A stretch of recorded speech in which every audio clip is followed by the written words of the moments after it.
사랑하는 보아배 성도님들 반갑습니다. 계속되는 추위에 건강관리 잘했으면 좋겠습니다. 지금부터 온라인 구약 성경 공부를 시작하도록 하겠습니다. 다같이 사도신경으로 신앙을 고백합니다.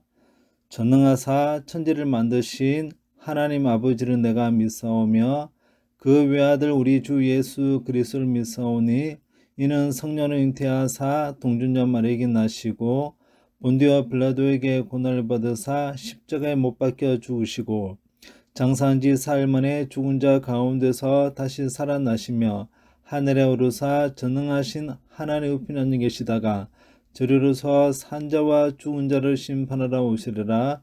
성령을 믿사오며 거룩한 공예와 성도가 서로 교통하는 것과 죄를 사하여 주시는 것과 몸이 다시 사는 것과 영원히 사는 것을 믿사옵나이다. 아멘.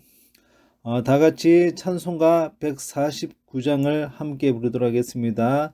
찬송가 149장입니다.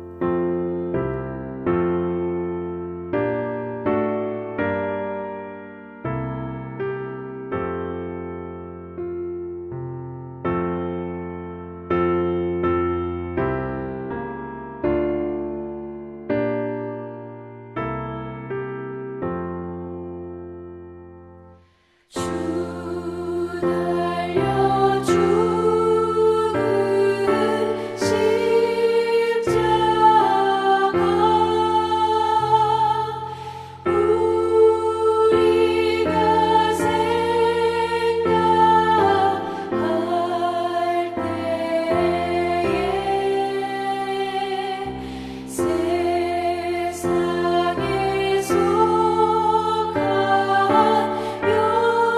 욕심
이번 주 구역 성경 본문은 누가복음 11장 27절에서 36절입니다.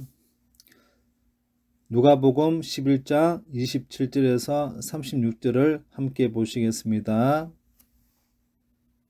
이 말씀을 하실 때 무리 중에서 한 여자가 음성을 높여 이르되 당신을 뵌 태와 당신을 먹인 저지 복이 있나이다. 오히려 하나님의 말씀을 듣고 지키는 자가 복이 있느니라. 무리가 모였을 때 예수께서 말씀하시되 이 세대는 악한 세대라 표적을 구하되 요나의 표적밖에는 보일 표적이 없나니 요나가 니느웨 사람들에게 표적이 됨과 같이 인자도 이 세대에 그러하리라. 심판 때에 남방 여왕이 일어나 이 세대 사람을 정죄하리니 이는 그가 솔로몬의 지혜로운 말을 들으려고 땅 끝에서 왔음이거니와 솔로몬보다 더 큰 이가 여기 있으며 심판 때에 니느웨 사람들이 일어나 이 세대 사람을 정죄하리니 이는 그들이 요나의 전도를 듣고 회개하였음이거니와 요나보다 더 큰 이가 여기 있느니라. 누구든지 등불을 켜서 움속에나 말 아래에 두지 아니하고 등경 위에 두나니 이는 들어가는 자로 그 빛을 보게 하려 함이라. 내 몸의 등불은 눈이라. 내 눈이 성하면 온 몸이 밝을 것이요 만일 나쁘면 내 몸도 어두우리라. 그러므로 내 속에 있는 빛이 어둡지 아니한가 보라. 내 온 몸이 밝아 조금도 어두운 데가 없으면 등불의 빛이 너를 비출 때와 같이 온전히 밝으리라. 오늘 온라인 구역 성경 공부 주제는 하나님 나라의 표적이라는 주제로 함께 말씀 배우기를 원합니다. 우리가 오늘 함께 배울 말씀에는 세 가지로 구분시킬 수 있습니다. 첫 번째는 27절에서 28절까지는 참된 복이 무엇인가에 대한 말씀을 하고, 두 번째는 29절에서 32절은 표적을 구하는 악한 세대에 대하여 말씀하고 있습니다. 마지막 세 번째 33절에서 36절은 등경 위에 등불에 관한 말씀을 하고 있는데요. 사실 이 세 가지 주제가 한 가지 주제를 향하여 나아가고 있음을 보게 됩니다. 그 주제가 하나님 말씀을 듣는 것과 관련해서 나타나고 있습니다. 먼저 27절에서 28절은 참된 복에 대하여 말씀을 하고 있습니다. 첫 번째로 살펴볼 것은 예수님의 말씀을 듣고 지키는 자의 복을 교훈하고 있습니다. 예수님께서 말씀을 전하고 있는데 본문을 보실 때 앞의 문맥과 같이 연결해서 보아야 합니다. 앞부분에 예수님께서 무슨 말씀을 하셨느냐 하면 놀랍고 위대하게 행한 일들이 있었다고 말씀하고 있습니다. 귀신들이 쫓겨나가게 되고 벙어리가 말하게 되고 그런 일들을 무리들이 들었던 것입니다. 예수님께서 하셨던 말씀을 들은 후에 한 여성이 예수님을 존경하는 표현으로 이렇게 말합니다. 방관로 1번에 한 여인이 예수님을 축복한 내용이 무엇입니까? 27절에 나온 대로 당신을 뵌 태와 당신을 먹인 저지 복이 있다라고 말합니다. 유대인들은 가족주의가 강해서 유대 남자들을 보고 판단할 때는 족보, 계보를 통해서 다윗의 자손이다, 에브라임 지파이다, 유다 지파이다 이렇게 판단을 하게 되거든요. 여성에 대하여 말할 때는 여성이 낳은 아들이 어떠한지에 대하여 판단합니다. 지금 여성이 예수님을 보면서 당신의 어머니가 복이 있다라고 말하는 것은 그만큼 예수님에 대한 축복의 표현으로 볼 수 있습니다. 그런데 이 말을 들었던 예수님께서 28절에 오히려 진짜 참된 복이 무엇인지에 대하여 말씀을 하고 있습니다. 방관로 2번을 보니까 이에 예수님은 무엇이라고 대답하십니까? 하나님의 말씀을 듣고 지키는 자가 진짜 참된 복이라고 말씀하셨습니다. 이 맥락은 누가복음 8장 21절에도 비슷하게 말씀을 하고 있습니다. 예수님께서 말씀을 전하실 때 동생과 어머니가 찾아왔습니다. 그래서 사람들이 예수님에게 당신의 동생과 어머니가 찾아왔습니다. 이렇게 말할 때 예수님께서 뭐라고 대답을 하셨느냐면 누가 나의 어머니고 누가 나의 동생들이냐. 그러면서 하나님의 말씀을 듣고 행하는 자가 바로 나의 어머니이고 동생이다 라고 말씀을 하시는 거예요. 결국 예수 그리스도의 말씀을 듣고 지키는 자가 참된 복이 되는 것이고 참된 가족이 된다는 것입니다. 그럼 우리는 일상에서 말씀을 받고 받은 말씀을 잘 지키며 살아가고 있는지 자신을 돌아보았으면 좋겠습니다. 두 번째로 살펴볼 것은 예수님이 요나의 표적에 대하여 교훈하십니다. 29절에서 32절은 표적을 구하는 악한 세대에 대하여 말씀을 하고 있는데요. 본문 앞부분에 귀신을 쫓아내고 말 못하는 사람이 말하게 된다는 것으로 표현을 했습니다. 마태복음 12장 22절에서 33절을 보시면 좀 더 구체적으로 설명을 하고 있습니다. 거기에 말도 못하고 보지 못하는 자가 예수 그리스도로 인하여 말하고 눈을 뜨게 되었다고 말합니다. 자, 그렇게 했더니 이 놀라운 기적을 본 무리들이 이렇게 표현합니다. 이는 다윗의 자손이 아니냐? 다윗의 자손이라는 말은 다른 말로 메시아, 그리스도가 아니냐라고 말을 합니다. 자, 이 말을 들었던 바리새인들이 심사가 뒤틀려서 뭐라고 말했느냐면 무슨 그리스도냐? 이 사람이 행하는 일은 그리스도라서 하는 것이 아니라 귀신의 왕 바알세불에게 귀신 들렸기 때문에 더 큰 힘으로 귀신을 쫓아내는 것뿐이다 라고 하면서 예수님을 폄하하는 것을 볼 수 있습니다. 또 그들은 예수님께서 행하신 놀라운 기적을 보면서도 뭐라고 말했느냐면 이게 귀신의 힘으로 한 것인지 아니면 진짜 하늘로부터 한 것인지 하늘로부터 오는 표적을 보여주면 우리가 믿겠다고 말했던 거예요. 그런데 사실은 바리새인들과 율법학자들의 마음속에는 이미 어떠한 표적을 보여준다 할지라도 믿지 않으려는 그런 마음이 가득 차 있었다는 것입니다. 이에 대하여 본문 29절에 예수님께서 이렇게 말씀을 하셨습니다. 그것은 이 세대가 표적을 구하는 이유가 무엇입니까? 29절 보면 무리가 모였을 때에 예수께서 말씀하시되 이 세대는 악한 세대라 표적을 구하되 요나의 표적밖에는 보일 표적이 없나니 라고 말씀합니다. 그러니까 바리새인들과 율법학자들의 모습을 보면서 예수님께서 판단하신 것이 무엇이냐면 이들은 악한 세대의 사람들이다 라고 말합니다. 그러니까 표적을 구하나 사실은 요나의 표적밖에는 내가 보여줄 게 없다고 예수님께서 말씀하셨죠. 요나의 표적이라는 것은 엄밀히 말하면 요나가 물고기 뱃속에서 3일 반나절로 있다가 나와서 말씀을 전하였습니다. 그러니까 요나의 표적이라는 맥락은 요나가 3일 동안 물고기 뱃속에 있었던 것처럼 예수님께서 3일 동안 죽으시고 부활의 사건을 말씀하고 있는 것입니다. 그런데 중요한 것은 이들은 아무리 요나의 표적을 보여준다 할지라도 무슨 핑계와 그 이유를 찾아내어서 믿지 않을 것입니다. 그렇기 때문에 이 사람들은 악한 세대라고 말씀하시는 것입니다. 이들은 왜 악한 세대라고 예수님께서 말씀하셨을까요? 그 이유는 그들은 말씀을 듣지 않기 때문입니다. 아무리 놀라운 권능과 놀라운 말씀을 들었음에도 불구하고 그들은 듣지 않으려고 합니다. 이 바리새인들과 율법학자들이 하나님 말씀을 듣지 않는 이유가 무엇일까요? 성경 본문에는 등장하고 있지 않지만 이 전체적인 맥락에서 볼 때 크게 두 가지로 볼 수 있습니다. 첫째는 이들은 하나님의 선민의식으로 아주 깊은 자기 전제에 빠져 있었기 때문입니다. 그러니까 자기들이 가지고 있었던 해석과 다른 예수 그리스도의 새로운 메시지들이 전혀 귀에 들어오지 않았던 것입니다.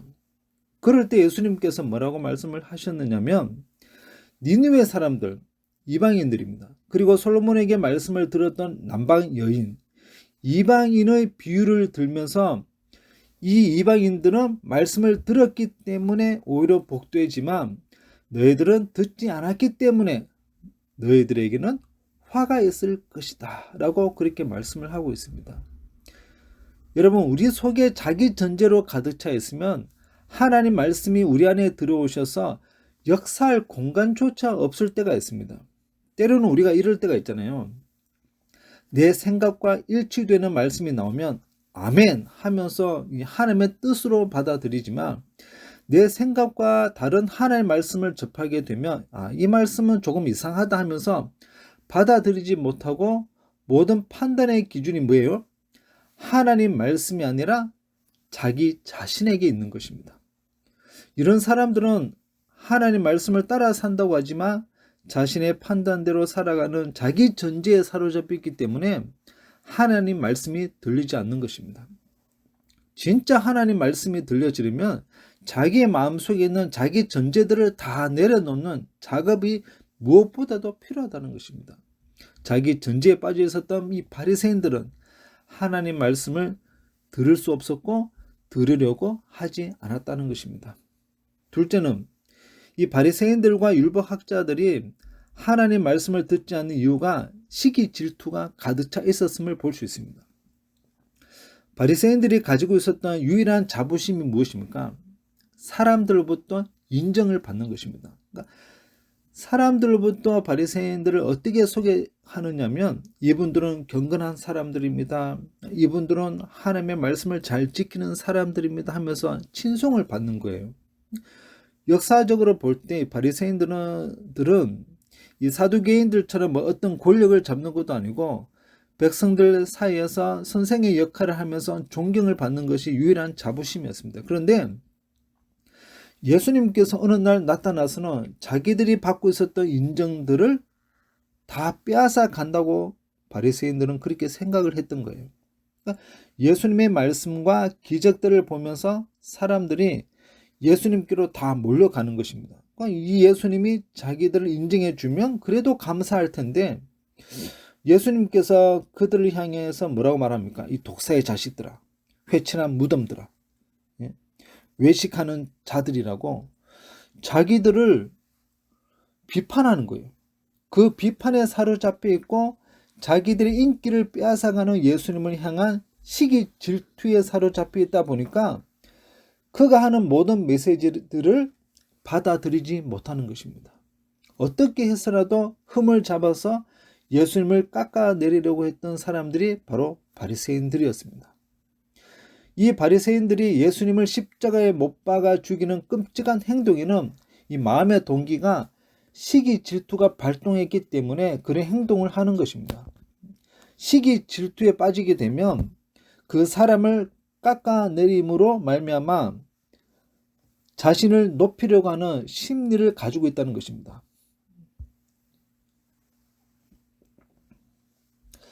우리가 이럴 때가 있습니다.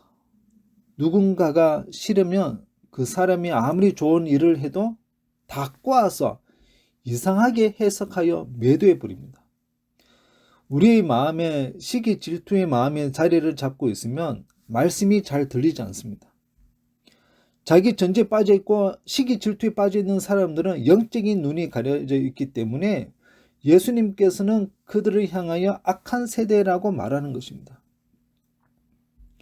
바리새인들이 말도 못하고 앞을 볼 수 없었던 사람이 말을 하게 하고 보게 되는 다시 새로운 인생이 살아나는 그 생명의 현장이 있었음에도 불구하고 바리새인들은 그 영혼을 보지 못하는 거예요. 어떻게 보면 바로 앞에 살아계신 하나님의 아들이신 예수 그리스도를 눈으로 보고 있음에도 불구하고 보지 못하는 사람들이 바로 바리새인들과 율법학자들이었습니다. 결과적으로 듣지 못하니까 보지도 못하는 것입니다. 그래서 33절에서 34절에 예수님께서 어떤 말씀을 언급하고 있느냐면 누구든지 등불을 켜서 음속에나 말 아래에 두지 아니하고 등경 위에 둔다고 말씀하고 있습니다.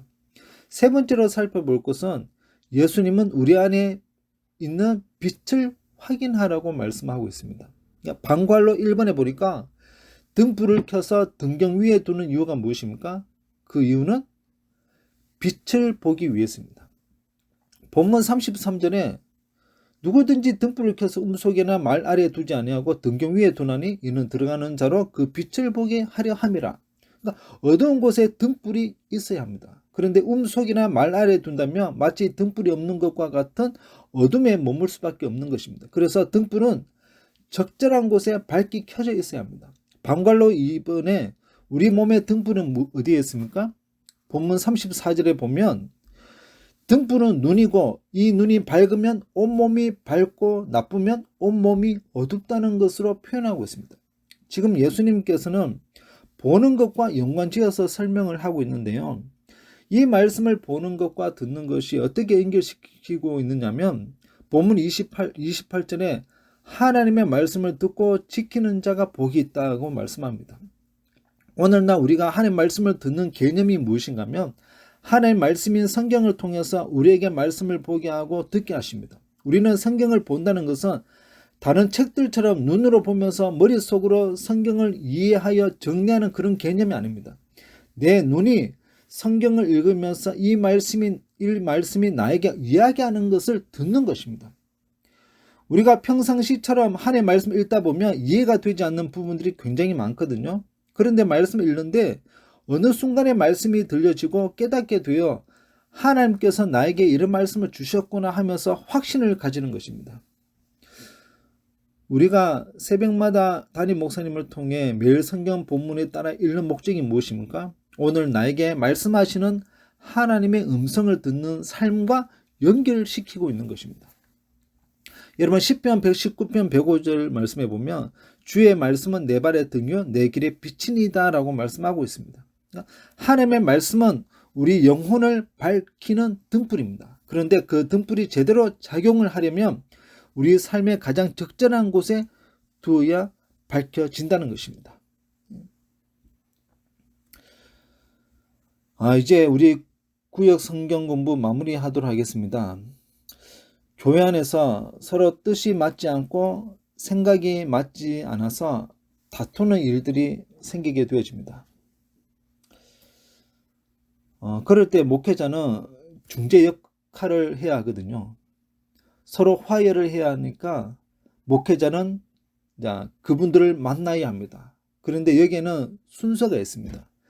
다투었다고 해서 다 모아놓고 이야기하면 안 됩니다. 더 큰 다툼이 일어날 수 있기 때문에 당사자들을 따로 한 사람씩 만나서 어떻게 되었는지 자초지종을 들어야 합니다. 이쪽 입장도 들어보고 저쪽 입장도 들어보는 것입니다. 그 다음에 그런 일이 있었구나, 앞으로 어떻게 하면 되는지 목회자는 화해를 쉽게 할 수 있습니다. 당사자들을 한 사람씩 만나서 들어보면 그분의 말씀이 다 맞는 것 같습니다. 그분의 말씀을 듣다 보면 상대방이 잘못했구나 그렇게 느껴지는 거예요. 그럴 때 목회자는 그분을 위로하면서 얼마나 힘드셨습니까 하면서 위로를 하게 되어집니다. 그런 후에 이제 다른 분을 찾아가서 만나 이야기를 듣게 됩니다. 이제 이분의 말씀을 듣다 보니까 이분 말씀도 다 맞는 것 같은 거예요. 사실은 이분이 피해자로 보이는 것입니다. 이런 경우들이 간혹 있거든요. 이때 목회자는 왜 이런 일이 일어나게 되었을까 하는 생각을 하면서 내린 결론이 있습니다. 사람은 자신이 보고 느끼고 믿는 대로 그것이 옳다고 생각하면서 그 말만 하는 것입니다. 그러니까 자기 입장에서는 맞는 거예요. 내가 보았으니까, 느끼고 있으니까, 내가 그들을 믿고 있으니까 자기의 주장을 외칠 수 있는 것입니다. 그게 옳은 거예요. 예를 들어서 앞을 못 보는 사람이 태어나서 처음으로 코끼리를 만지게 되었습니다.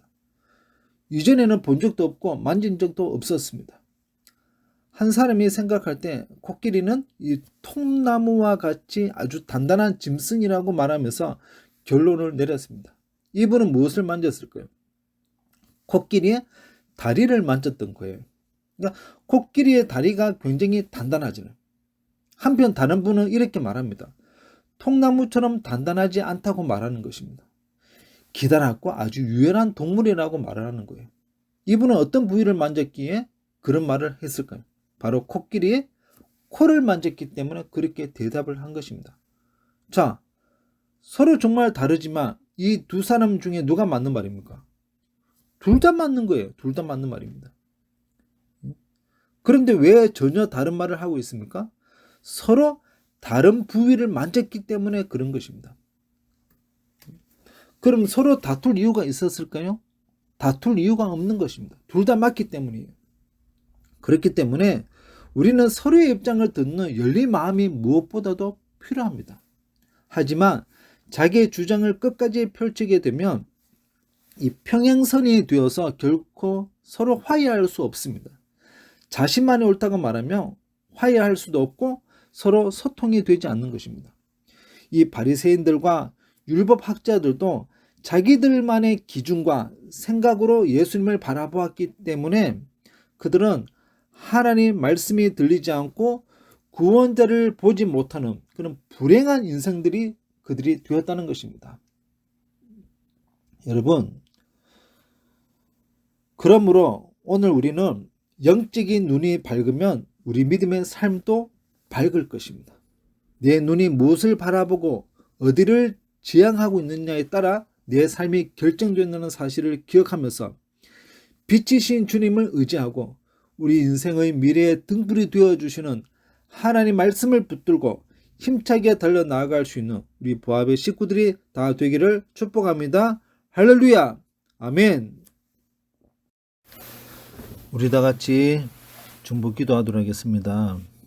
하나, 코로나19라는 거대한 광풍이 여전히 불고 있지만 모든 부합의 식구들이 코로나 광야길에 성막을 잘 세워갈 수 있게 하옵소서. 둘, 모든 구역 식구들의 가정에 영적인 밝은 눈을 허락해 주셔서 인생의 미래의 등불이 되어 주시는 하나님 말씀으로 복된 삶을 살게 하옵소서. 셋, 담임 목사님 계속 전화 대신방 중에 있는데 건강 지켜주시고 가정마다 하나님 말씀을 선포하고 기도하는 가운데서 그 가정이 살아 움직이는 역동적인 응답의 역사가 있게 하옵소서. 넷, 병원에 입원한 환우들과 요양 중인 성도들에게 평안을 허락해 주시고 어르신들에게 기력을 더하여 주셔서 회복의 은총을 베풀어 주옵소서. 다섯, 우리 교회가 돕는 선교사님들과 협력교회 목사님들의 사역에 하나님의 일하심과 성령의 역사가 있게 하옵소서. 우리 시간에 다 같이 통성으로 함께 기도하도록 하겠습니다. 주가 일하시네 주가 일하시네 주께 아끼지 않는 자에게 주가 일하시네 주가 일하시네 신뢰하며 걷는 자에게 우리 모인 이곳에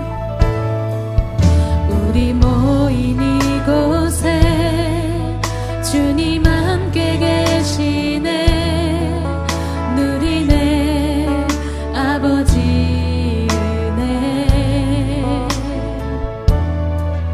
적은 떡과 물고기 내 모든 걸 드릴 때 모두 고백해 여호와 이래 우리 모인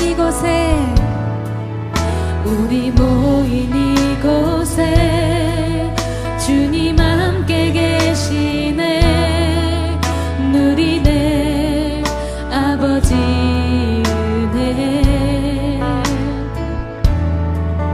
적은 떡과 물고기 내 모든 걸 드릴 때 모두 고백해 여호와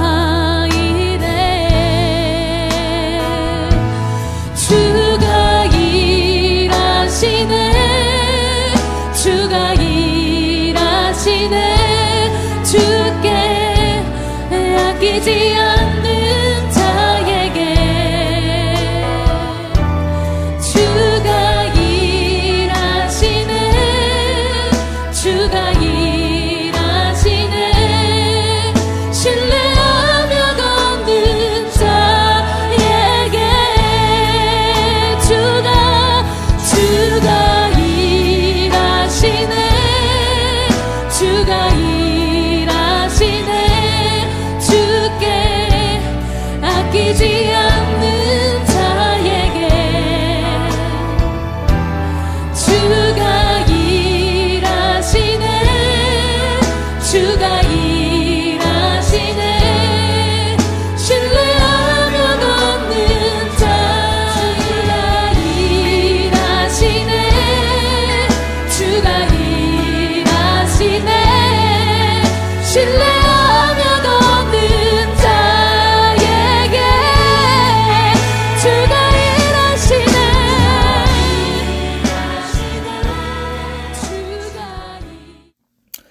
하나님 아버지 감사합니다. 우리 인생에 무엇이 가장 참된 복인지 말씀을 통해서 배우게 되었습니다.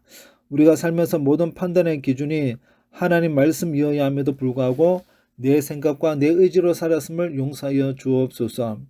우리 믿음의 식구들이 구역 성경 공부를 통해 하나님의 말씀이 들려지게 하시고 우리 인생의 등불이 되도록 인도하시는 주님을 의지하는 믿음을 허락해 주옵소서. 코로나 상황 가운데서도 우리 부합의 식구들의 가정을 보살펴 주시고 경제적인 문제들도 잘 회복되고 하나님과의 영적 사귐이 활성화되도록 인도해 주옵소서. 담임 목사님 전화 되신방 중에 있습니다. 가정마다 통화하는 가운데서 담임 목사님을 통해 들려주시는 하나님 말씀이 살아 역사하여서 모든 성도들이 거룩한 예배자로 살게 하옵소서. 그리하여서 영적 제사장인 성도님들은 성소에서 하나님의 보호하심과 임재하심을 날마다 영적으로 체감하는 복된 시간이 되게 하옵소서. 우리 부합의 식구들 가운데 지금도 병원에서 입원 치료 중에 있는 분들과 가정에서 요양하는 분들의 건강이 하나님의 의로운 오른손으로 어루만져 주셔서 속히 쾌차하는 은혜가 있게 하옵소서. 코로나19의 사태를 보면서 우리의 죄와 허물을 향한 하나님의 채찍으로 여기고 우리 각자의 내면에 거룩한 변화가 일어나게 하옵소서. 현장 예배와 온라인 예배가 성령과 말씀 안에서 하나님을 향한 뜨거운 열정을 회복시켜 주옵소서. 이 어려운 시국 속에서도 우리 그리스도인들이 세상의 소금과 빛의 역할을 잘 감당할 수 있는 믿음을 허락해 주옵소서. 이번 코로나를 통해서 더욱더 하나님의 섭리하심을 생각하게 하시고 우리 인간의 연약함을 돌아보면서 날마다 하나님의 말씀 앞에 서 있는 저희들 되게 하옵소서. 우리 인생의 미래의 등불이 되어주시는 살아계신 예수님의 이름으로 기도드립니다. 아멘. 다같이 주기도문으로 제6과 구역 성경 공부를 마치도록 하겠습니다. 하늘에 계신 우리 아버지여, 이름이 거룩히 여김을 받으시오며 나라의 임하옵시며 뜻이 하늘에서 이룬 것 같이 땅에서도 이루어지이다. 오늘날 우리에게 일용할 양식을 주옵시고 우리가 우리에게 죄 지은 자를 사하여 준 것 같이 우리의 죄를 사하여 주옵시고 우리를 시험에 들게 하지 마옵시고 다만 악에서 구하옵소서. 대개 나라와 권세와 영광이 아버지께 영원히 사옵나이다. 아멘.